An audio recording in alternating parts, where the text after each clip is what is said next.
अयि गिरिनन्दिनि नन्दितमेदिनि विश्वविनोदिनि नन्दिनुते गिरिवरविन्ध्यशिरोधिनि वासिनि विष्णुविलासिनि जिष्णुनुते भगवति हे सितिकण्ठकुटुम्बिनि भूरि कुटुम्बि विभूतिकृते जय जय हे महिषासुरमर्दिनि रम्यकपर्दिनि शैलसुते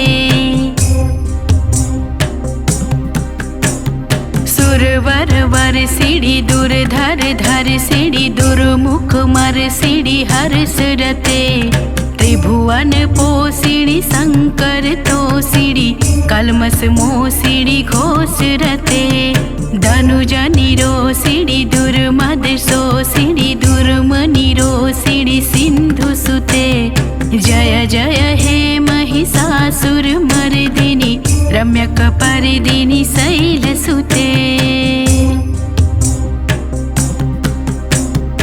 अयि जगदम्ब कदम्ब वनप्रियवासिनि तोषिणि हासरते शिखरि शिरोमणि तुंग हिमालय शृङ्गनिजालय मध्यगते मधु मधुरे मधुकैटभ गञ्जिनि महसि विदारिणि रासरते जय जय हे महिषासुरमर्दिनि रम्यकपर्दिनि शैलसुते अयि निजहुङ्कृतमात्र निराकृत धूम्र विलोचन धूम्रसते समर विशोषित रोडित शोणित बीज समुद्धव बीजलते शिव शिव शुम्भ निशुम्भ महाहवतर्पित भूत पिशाचरते जय जय हे महिषासुरमर्दिनि रम्यकपर्दिनि शैलसुते अयि शतखण्ड विखण्डित रुण्ड वितुण्डित शुण्ड गजाधिपते निज भुज दण्ड निपातित चण्ड विपाटित मुण्ड भटाधिपते रिपु गज गण्ड विदारण चण्ड पराक्रम सौण्ड मृगाधिपते जय जय हे महिषासुरमर्दिनि रम्यकपर्दिनि शैलसुते धनुरनुसंग रक्षण संग परिस्फुरदंग नटकटके कनक पिसंग पुस्तक निसंग रसद श्रृंग हटा बटुके हर चतुरंग बल छितिरंग घट बहुरंग रट बटुके जय जय हे महिषासुरमर्दिनि रम्यकपर्दिनि शैलसुते अयि रणदुर्मद शत्रुवदार्धूर्धर निर्भर शक्तिभृते चतुर विचार धुरीण महाशय दूतकृत प्रथमाधिपते दूरित दूरिह दूराशय दुर्मति दानव दूत दुरंत गते जय जय हे महिषासुरमर्दिनि रम्यकपर्दिनि शैलसुते अयि शरणागत वैरि वधूजन वीर वराभयदायि करे त्रिभुवन मस्तक शूल विरोधि शिरोधि कृतामल शूल करे धूमि धूमितामर दुन्दुभिनाद महुमुर्कृत कृत दिनंनि करे जय जय हे महिषासुरमर्दिनि रम्यकपर्दिनि शैलसुते सुरललना ततते तथे तथाभिनियोत्तर नित्यरते कृतकुकुथा कुकुथोदिदडादिक ताल कुतूहल गान रते धुधुकुट धुधुवा धिन्धिमति ध्वनि धीर मृदिंग निदादरते जय जय हे महिषासुरमर्दिनि रम्यकपर्दिनि शैलसुते। जय जय जाप्य जय जय शब्द परस्तुति तत्पर विश्वनुते। झड़ झड़ झिंझिम झिंकृत नुपुरसि सिज्जित मोहित भूतपते।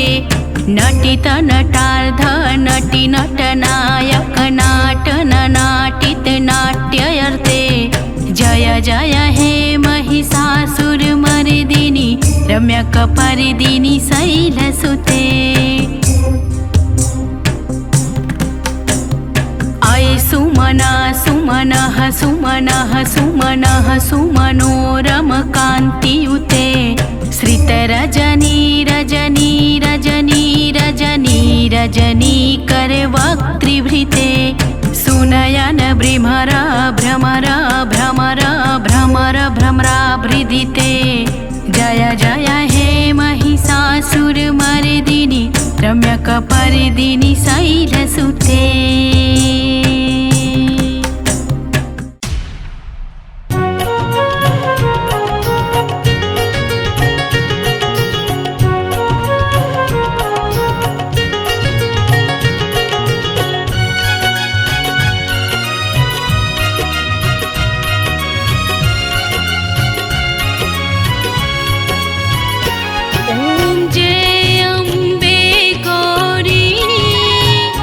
मैया जय श्याम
सुख संपत्ति करता। ओम जय अम्बे गौरी। भुजाचार अति शोभित वर मुद्राधारी। वर मुद्राधारी। मन वांछित फल पावत। मन वांछित फल पावत। सेवत नर नारी। ओम जय अम्बे गौरी। कंचन थाल विराजत अगर कपूर बाती। अगर कपूर बाती। श्रीमाल के तुम्हें राजत। श्रीमाल के तुम्हें राजत। कोटि रतन ज्योति। ओम जय अम्बे गौरी। श्री अम्बे जी की आरती जो कोई नर गावे। जो कोई नर गावे। कहत शिवानंद स्वामी। कहत शिवानंद स्वामी।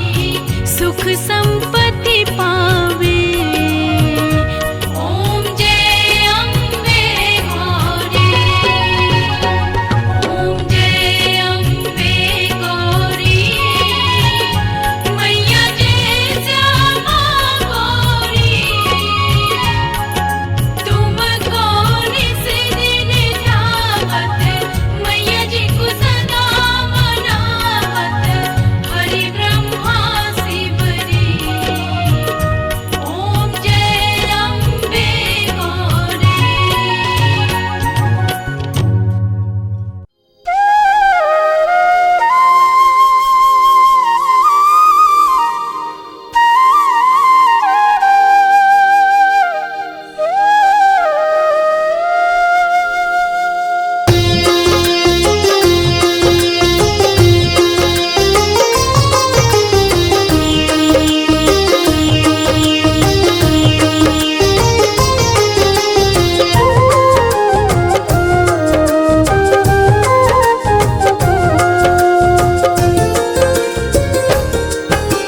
नमो नमो दुर्गे सुख करनी। नमो नमो अम्बे दुख हरनी। निरंकार है ज्योत तुम्हारी। लोक फैले उजियारे। ससे ललाट मुख महाविशाला। नेत्र लाल भ्रुकुटी विकराला। रूप मात को अधिक सुहावे। दर्श करत जन अति सुख पावे। तुम संसार शक्ति लय कीना। पालन हेतु अन्न धन दीना। अन्नपूर्णा होई जगपाला। आदि सुंदरी बाला। प्रलय काल सब नासनहारी। तुम गौरी शिव शंकर प्यारे। शिव योगी तुम्हारे गुण गावे। ब्रह्मा विष्णु तुम्हें नित्य ध्यावे। रूप सरस्वती को तुम धारा। देश बुद्धि ऋषि मुनि न उबारा।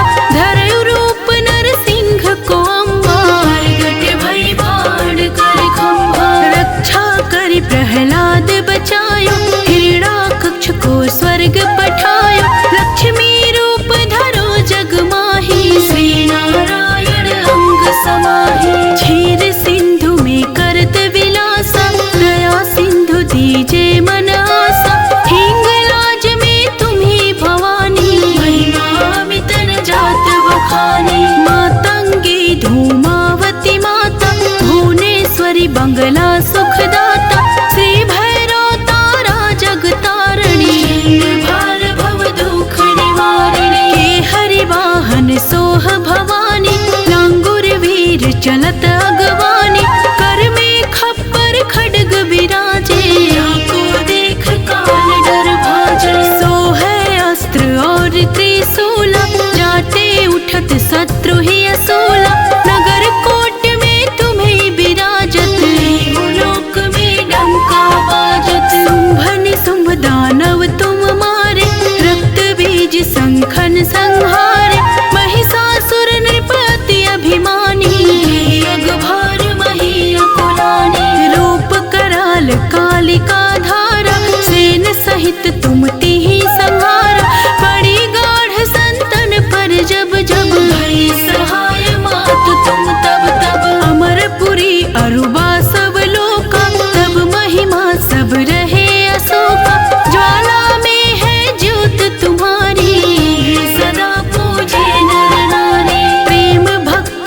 जो यस गावे, दुख दरिद्र निकट नहीं आवे।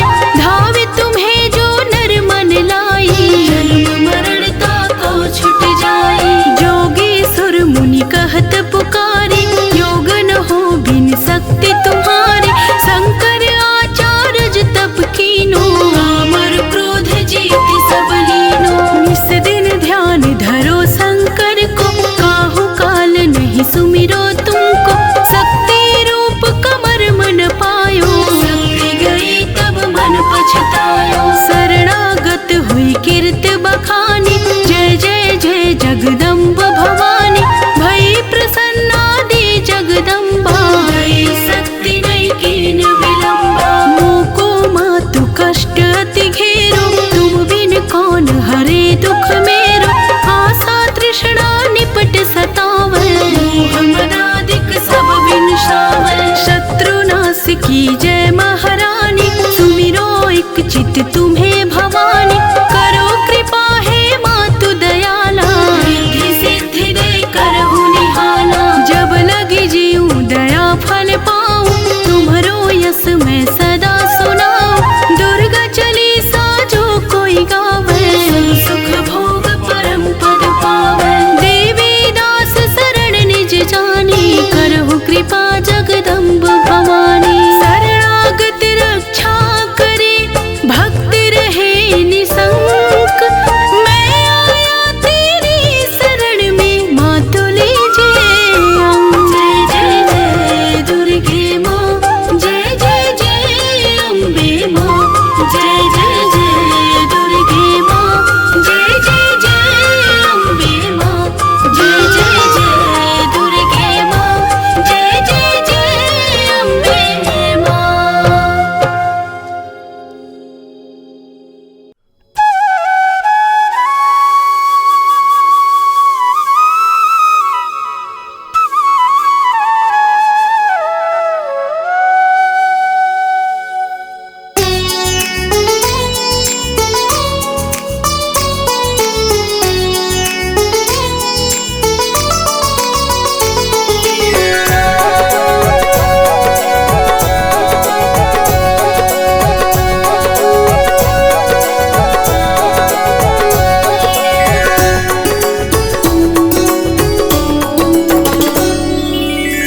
मंगलमयी भय मोचिनी, दुर्गा सुख की खान। मंगलमयी भय मोचिनी, दुर्गा सुख की खान। जिसके चरणों की सुधा, स्वयं पिए भगवान रे भगतों। स्वयं पिए भगवान, दुख नाशक संजीवनी। नव दुर्गा का पाठ, जिससे बनता भिक्षुक भी। दुनिया का सम्राट रे भगतों, दुनिया का सम्राट।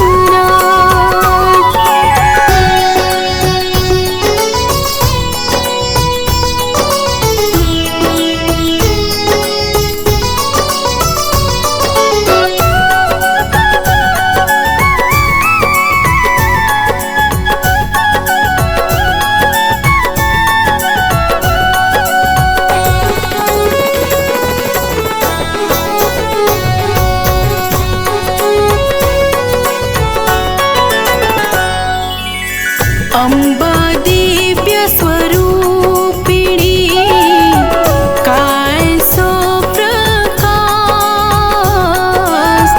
अम्बा दिव्य स्वरूपिणी, काय सो प्रकाश। पृथ्वी जिससे ज्योतिर्मय, उज्ज्वल है आकाश रे भगतों।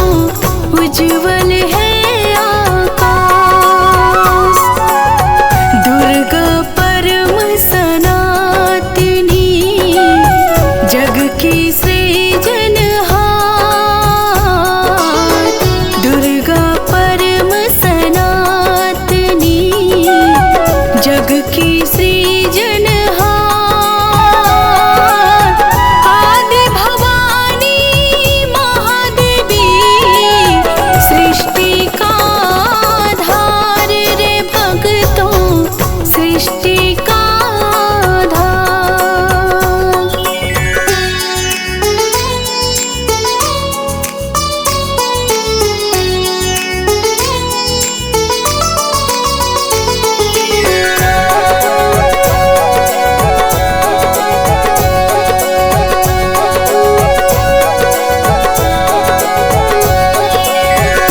जग जग माथा टेक, सोना लोहे को करे, अद्भुत कौतुक देख रे भक्तों, अद्भुत कौतुक देख। भवतारक परमेश्वरी लीला करे अनंत, भवतारक परमेश्वरी लीला करे अनंत। इसके वंदन भजन से पापों का हो अंत रे भक्तों, पापों का हो अंत।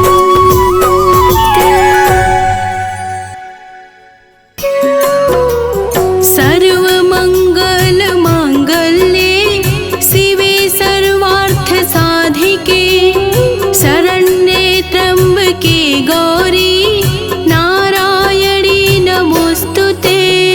सर्वमंगल मांगल्ये शिवे सर्वार्थ साधिके, शरण्ये त्र्यंबके गौरी नारायणी नमोस्तुते।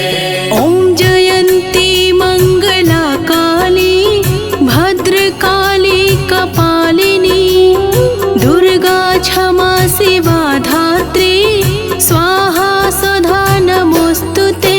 ॐ जयन्ती मंगला काली भद्रकाली कपालिनी, दुर्गा क्षमा शिवा धात्री स्वाहा स्वधा नमोस्तुते। या देवी सर्वभूतेषु शक्तिरूपेण संस्थिता, नमस्तस्यै नमस्तस्यै नमस्तस्यै नमो नमः। या देवी सर्वभूतेषु शक्तिरूपेण संस्थिता, नमस्तस्यै नमस्तस्यै नमस्तस्यै नमो नमः। या देवी सर्वभूतेषु लक्ष्मीरूपेण संस्थिता, नमस्तस्यै नमस्तस्यै नमस्तस्यै नमो नमः।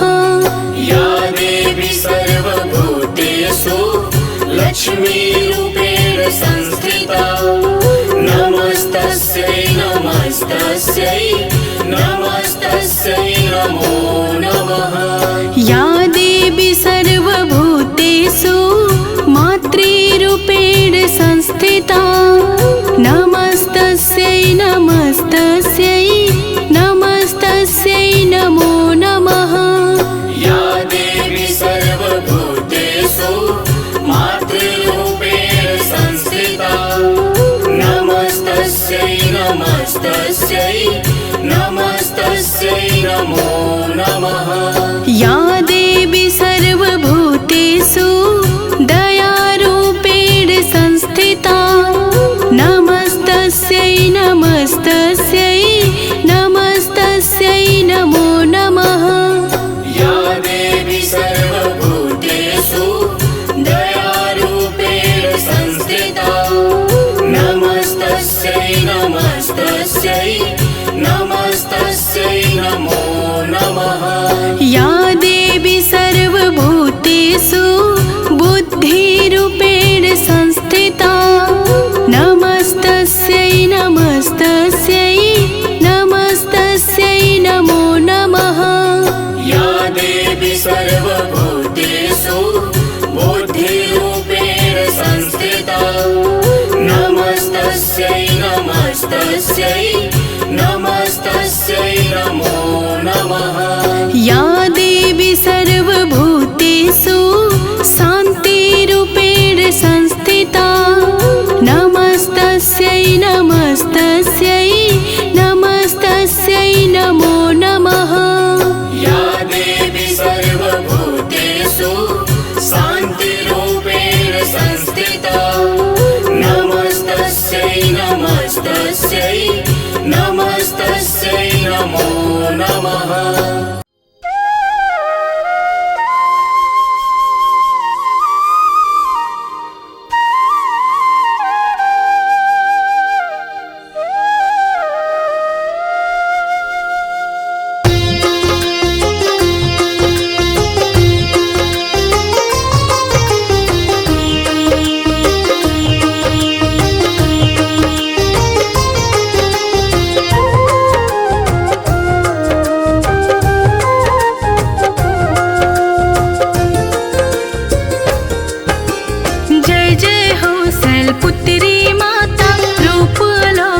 शुभ फलदाता, हाथ त्रिशूल कमल दल साजे, शीश मैया के मुकुट विराजे। शिव अर्धांगिनी तुम हो माता, दक्ष राज की कन्या माता, तुम ही हो सती माता, पाप विनाशिनी तुम हो माता। वृषभ सवारी माँ की सुंदर, जो कर लेता इनके दर्शन, नव दुर्गा में प्रथम स्थान, जो भी धरता तेरा ध्यान। नवरात्रि में जो व्रत धारे, करती कृपा उस भक्त पे सारे, करुणामयी जग जननी मैया की, जो दया की हरदम छैया। शैलपुत्री माँ बैल पे सवार, करे देवता जय जयकार, शिव शंकर की प्रिय भवानी, तेरी महिमा किसी ने न जानी। पार्वती तू उमा कहलावे, जो तुम्हें सिमरे सो सुख पावे, रिद्धि सिद्धि परवान करे तू, दया करे धनवान करे तू। सोमवार को शिव संग प्यारी, आरती तेरी जिसने उतारी, उसकी सगरी आस पुजा दो, सगरे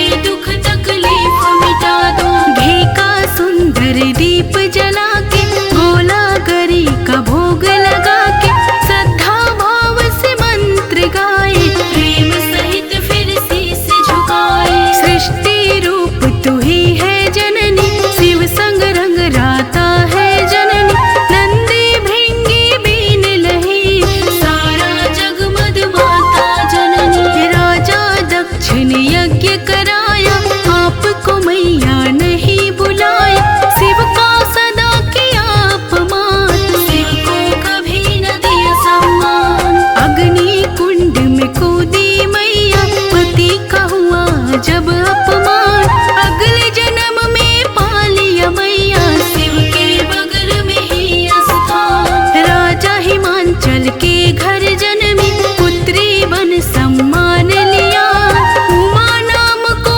पाकर मैया, देवों का वरदान लिया। सजा है दाएं हाथ में त्रिशूल, बाएं हाथ कमल का फूल, बैल है वाहन आपका, माला जपे शिव नाम का।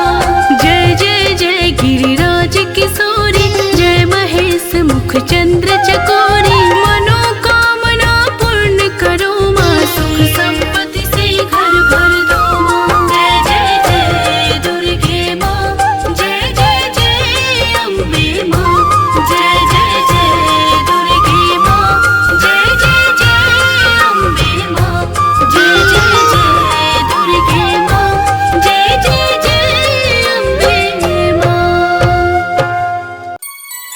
सभी भक्तों को जय माता दी। दिव्य भक्ति आराधना चैनल के माध्यम से आज मैं आप सभी भक्तों को शीतला माता की सच्ची और पूरी कथा सुनाने जा रही हूँ। श्रवण करिए। जय माता दी। अमर कथा है शीतला माँ की, सुन लो भक्तों ध्यान लगा।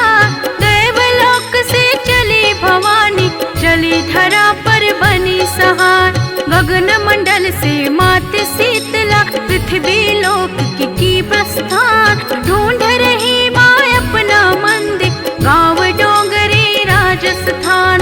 ढूंढ रही माँ अपना मंदिर, गाँव डोंगरी राजस्थान। कौन मेरी पूजा करता है, कौन मुझे करता है ध्यान। कहीं नहीं मेरा मंदिर, चौरा देख रही घर बार। घूम रही थी माँ गलियों में, देख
बिखरे बाल कपाल लगे गूथने चोटी सर पर कंघी करने लगे हजार।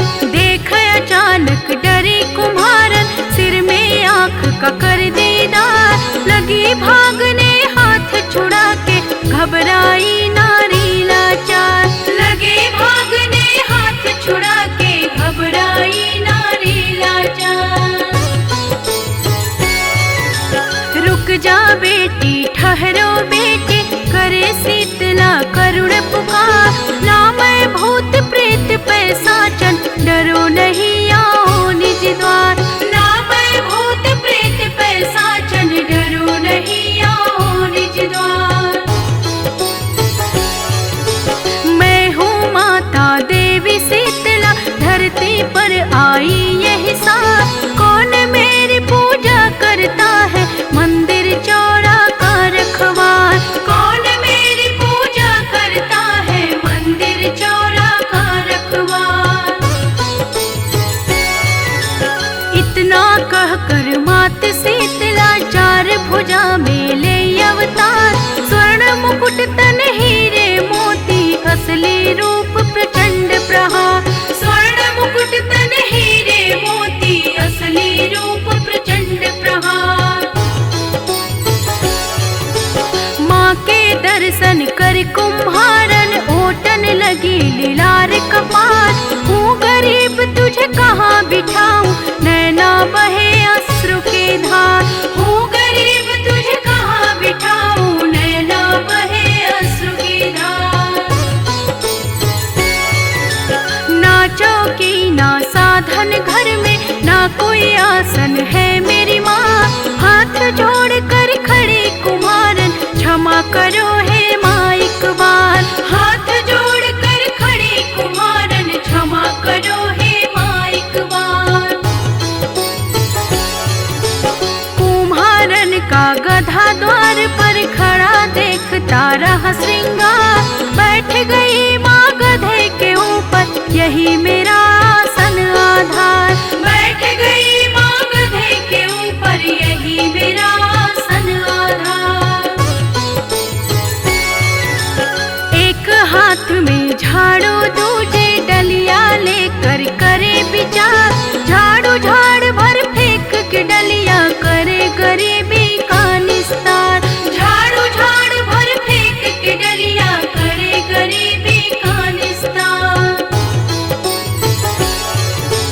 तेरी भक्ति से प्रसन्न हूँ मांगो वर कोई तुम खार हाथ जोड़ कर कही कुमारन डुमरी गाँव में करो निवास हाथ जोड़ कर कही कुमारन डुमरी गाँव में करो निवास। जैसे मेरी दीन दशा का मैया तूने किया निवास इसी तरह इस गाँव लोक का कर दो मैया बेड़ा पार इसी तरह इस गाँव लोक का कर दो मैया बेड़ा पार।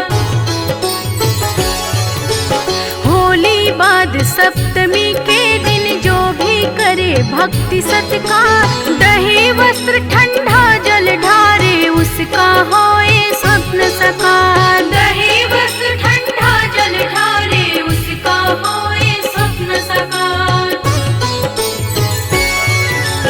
नारी सुहागन सदा रहे वह गोद भरे अन्न धन भंडार पुरुष चढ़ावे फूल नारियल सुखी रहे उसका परिवार पुरुष चढ़ावे फूल नारियल सुखी रहे उसका परिवार।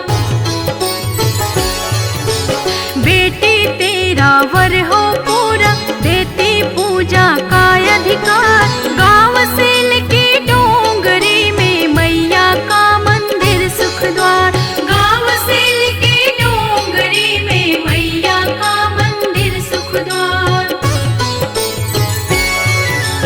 मेला लगता धाम शीतला दिवस सप्तमी को हर बार पूर्ण कामना सबकी होती जो धावे माँ के दरबार पूर्ण कामना सबकी होती जो धावे माँ के दरबार।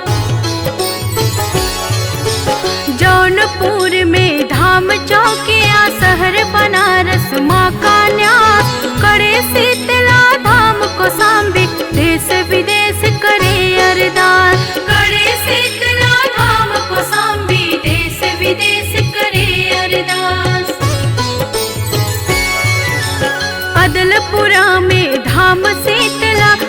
शीतला माई हथियारा, अहरौरा मिर्जापुर मैया बसे खोह मेले विश्राम।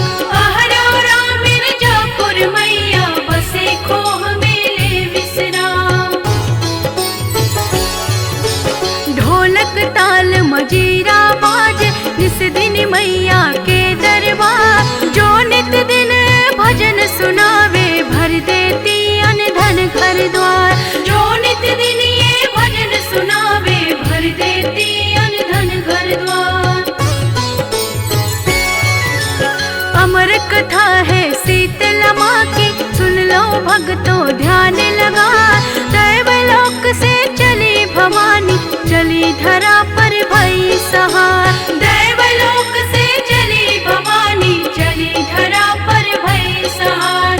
दैवलोक से चली भवानी, चली धरा पर भई सहार।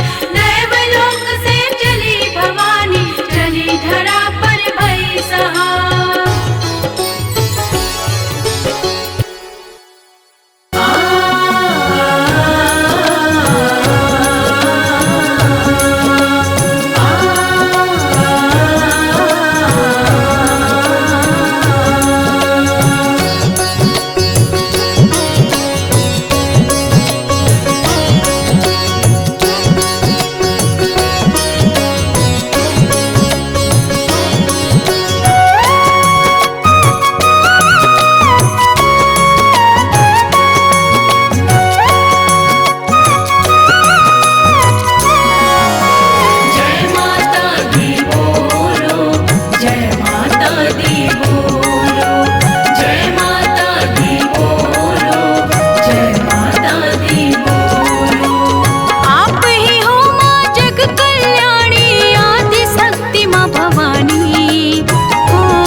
परिहार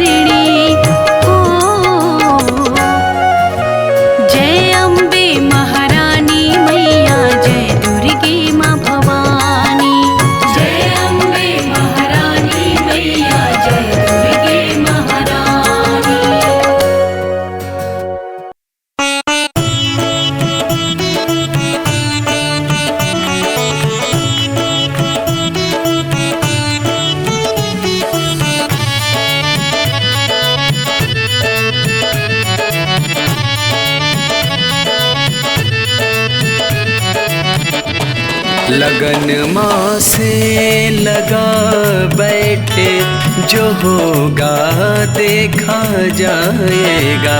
लगन माँ से लगा बैठे, जो होगा देखा जाएगा।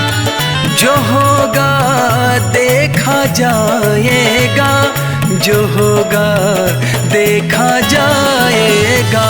जो होगा देखा जाएगा, जो होगा देखा जाएगा। जो होगा देखा जाएगा। तुम्हें अपना बना बैठे, तुम्हें अपना बना बैठे, जो होगा देखा जाएगा।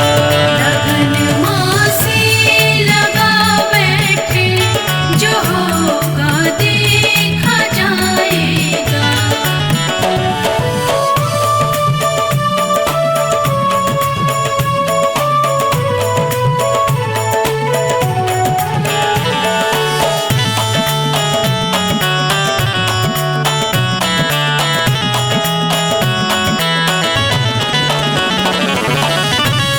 दीवाने बन गए माँ के, तो फिर दुनिया से क्या मतलब। दीवाने बन गए माँ के, तो फिर दुनिया से क्या मतलब।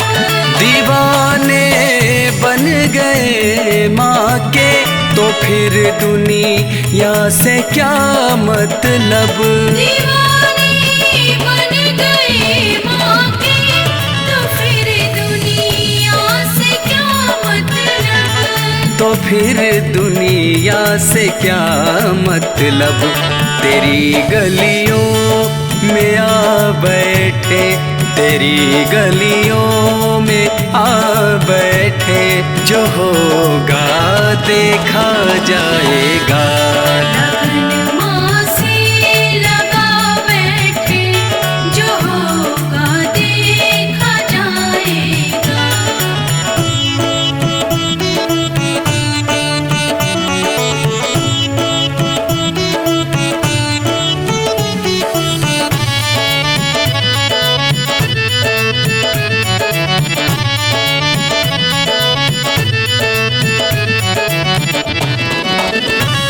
कभी दुनिया से डरते थे, कि छुप छुप याद करते थे। कभी दुनिया से डरते थे, कि छुप छुप याद करते थे।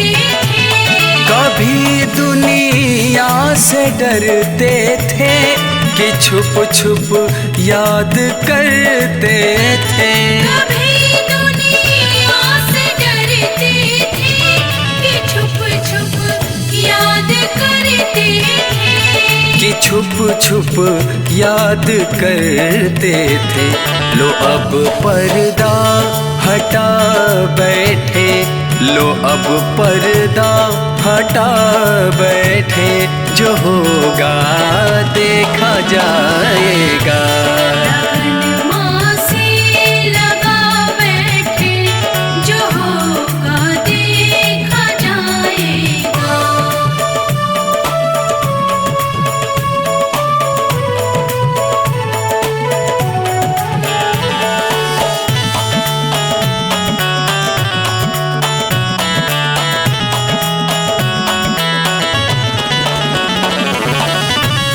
कभी ये ख्याल था दुनिया हमें बदनाम कर देगी।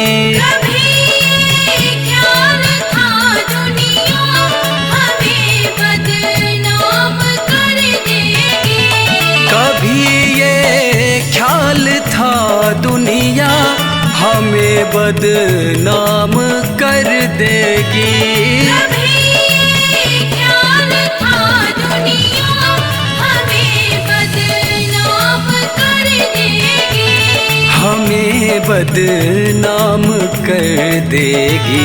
शर्म अब बेच खा बैठे, शर्म सब बेच खा बैठे, जो होगा देखा जाएगा। लगन माँ से लगा बैठे, जो होगा देखा जाएगा। जो होगा देखा जाएगा, जो होगा देखा जाएगा।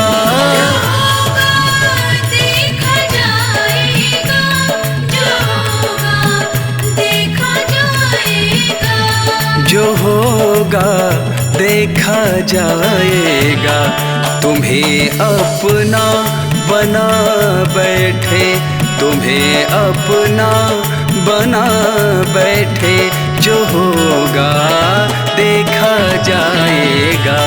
लगन माँ से लगा बैठे, जो होगा देखा जाएगा। लगन माँ से लगा बैठे, जो होगा देखा जाएगा।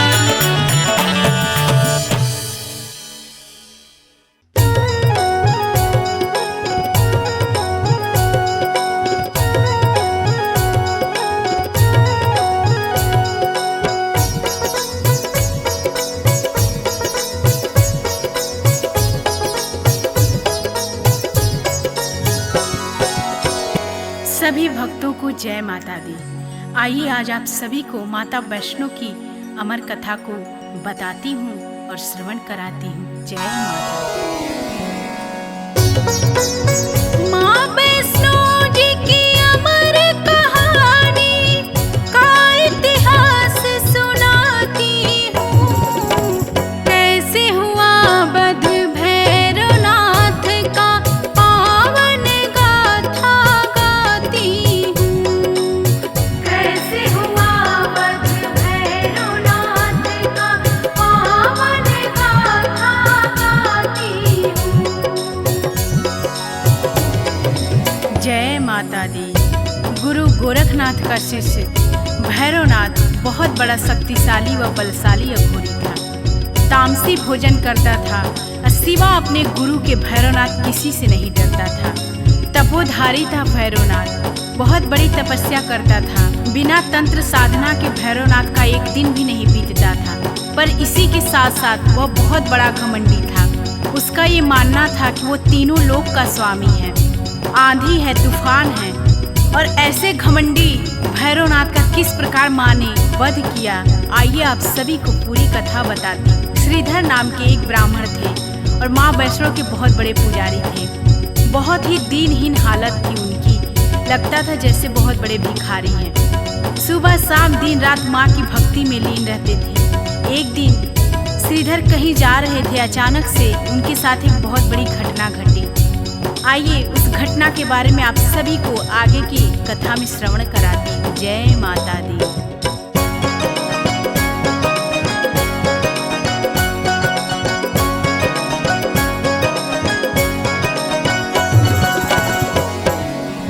श्रीधर ने जो कुछ भी देखा, आपको वही दिखलाती हूँ। माँ वैष्णो जी की अमर कहानी का इतिहास सुनाती हूँ।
जी की अमर कहानी का मैं सार सुनाती हूँ।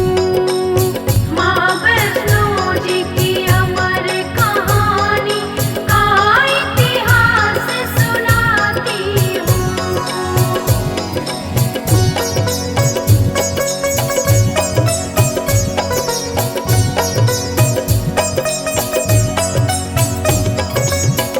जय माता दी।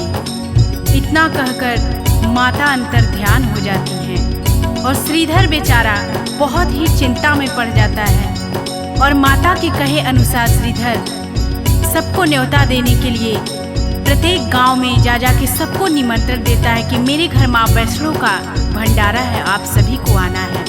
और माता के कहे अनुसार गोरखनाथ और उनके शिष्य भैरव को भी निमंत्रण देने के लिए श्रीधर उनके आश्रम में पहुंचता है।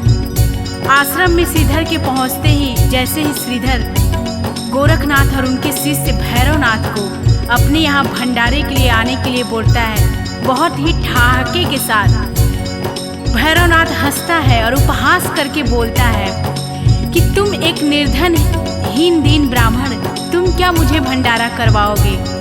मैं जहाँ भी भंडारे के लिए जाता हूँ खाने, वहाँ पे भोजन अपने आप ही कम पड़ जाता है। अरे जब इंद्र ने मुझे भंडारे में मेरा पेट नहीं भर पाया तो तुम क्या मेरा पेट भर पाओगे?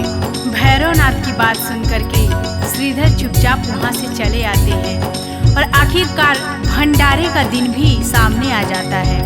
भंडारे वाले दिन सभी लोग, जितने लोगों को श्रीधर ने निमंत्रण दिया था, सभी बारी बारी से श्रीधर के दरवाजे पे आना स्टार्ट कर देते हैं।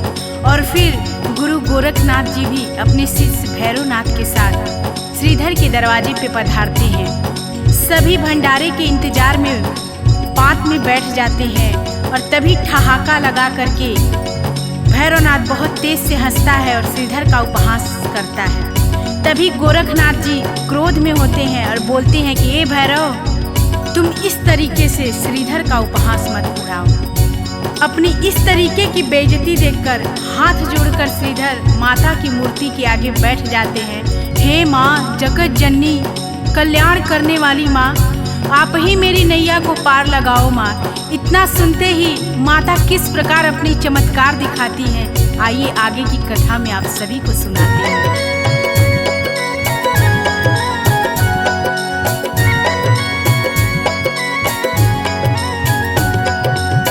प्रकट हो गई कन्या रूप में, सुन के व्यथा जगत जननी, बोली हंस के माँ श्रीधर से, सूरत सही करो अपनी।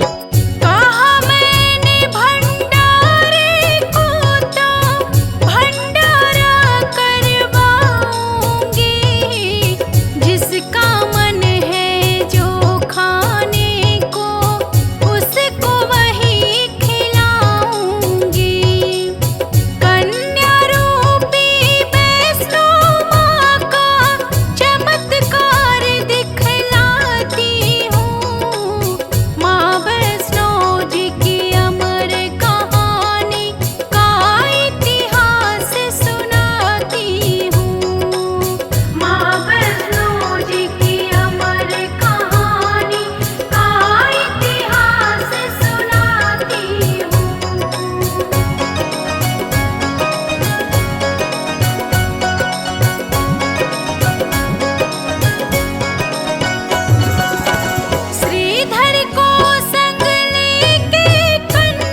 भक्त, सभी अतिथि अचंभित रह जाते हैं, क्योंकि पल में ही सबके सामने पत्तल लग जाता है।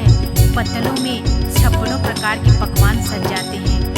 सभी पेट भर करके हंसी खुशी आनंद होकर सभी पकवानों का आनंद उठाते हैं। लेकिन भैरवनाथ शंका में डूब जाता है कि आखिर कौन है ये इतनी तेज वाली अद्भुत सी कन्या, जो कि इस गरीब निर्धन ब्राह्मण के घर में आकर के इतना बड़ा भंडारा करवा रही है। तभी गरज करके भैरवनाथ बोलता है कि हे कन्या, मैं मांस और मदिरा का भोजन करता हूँ।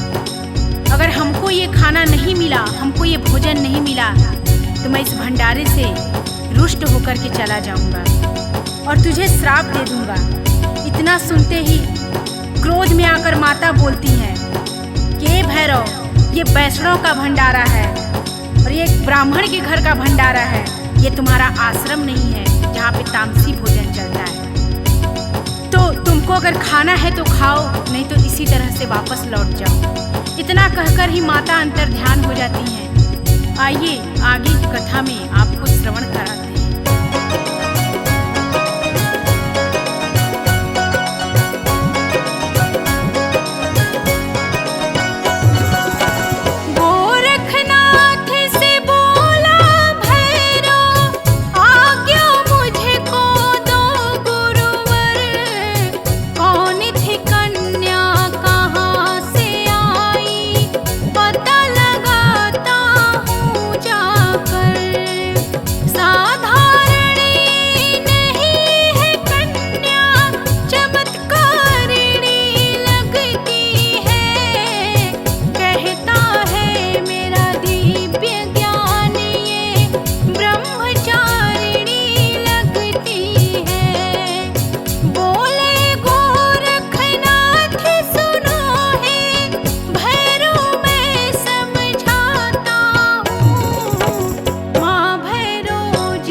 कथा में आप सभी को पवन पुत्र वीर हनुमान जी की छठा का अद्भुत दर्शन करवाते हैं और किस प्रकार से पवन पुत्र वीर हनुमान जी का माता वैष्णो देवी की कहानी में अद्भुत दर्शन है, आप सभी को दिखलाती हूँ और बताती हूँ।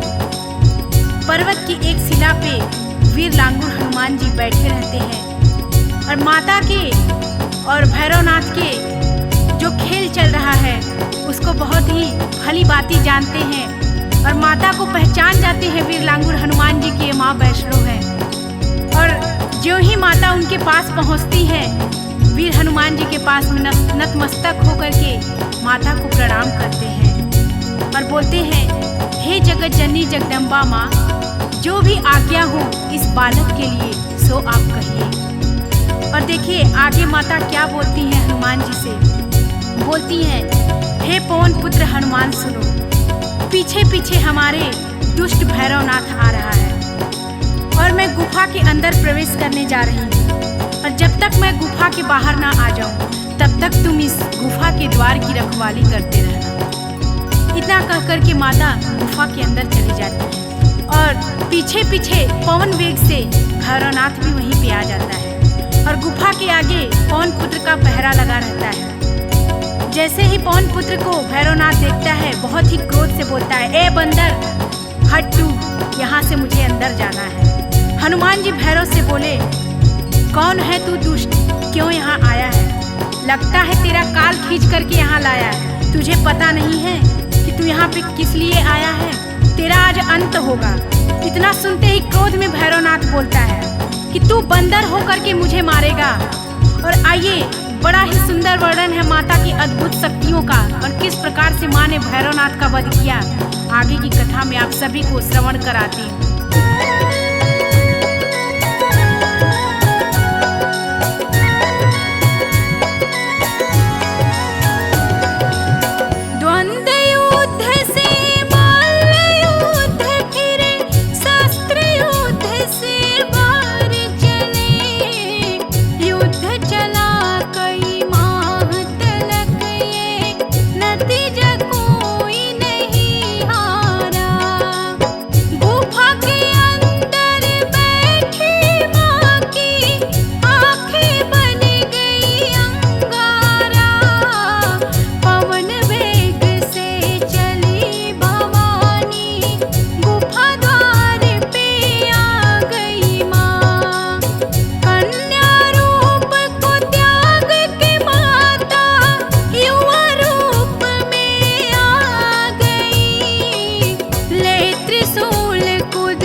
बातें सुनते ही माता अत्यंत क्रोधित हो जाती हैं और बोलती हैं, ए नीच अधर्मी सुन ले अघोरी, तेरी मौत आज सुनिश्चित है मेरे हाथों से। चला ले तू अपनी जितनी दिव्य शक्तियां हैं तेरे अंदर।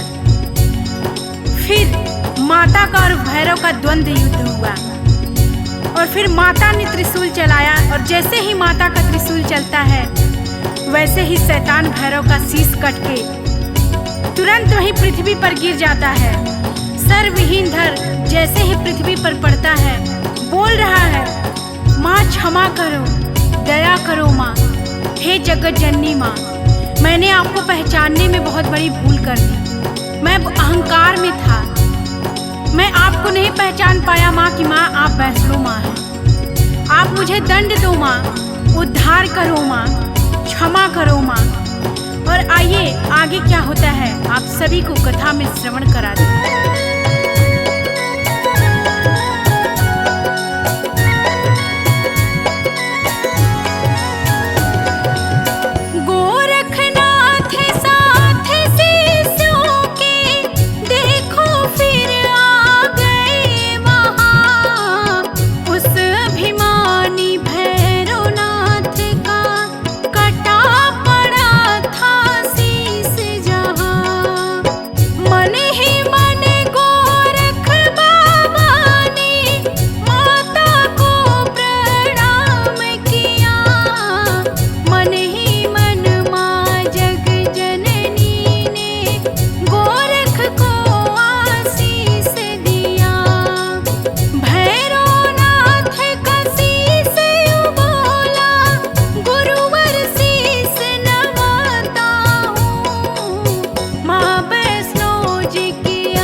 प्रार्थना करते ही माता करुणामयी को भैरवनाथ पे दया आ जाती है और माता भैरवनाथ से बोलती हैं, ए भैरव, तुझे मैं आज से ये वरदान देती हूँ जिससे तुझे युगों युगों तक पहचान मिलेगी। तुझे आज एक ऐसा वर देती हूँ जिससे कि मेरे बाद तेरी पूजा होगी और तेरा नाम अमर होगा।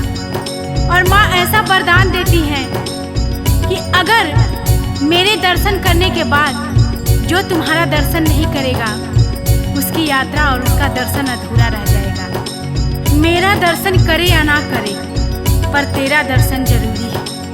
भैरव बोला, धन्य हुआ माँ, अब मैं सूर्य लोक को जाता हूँ।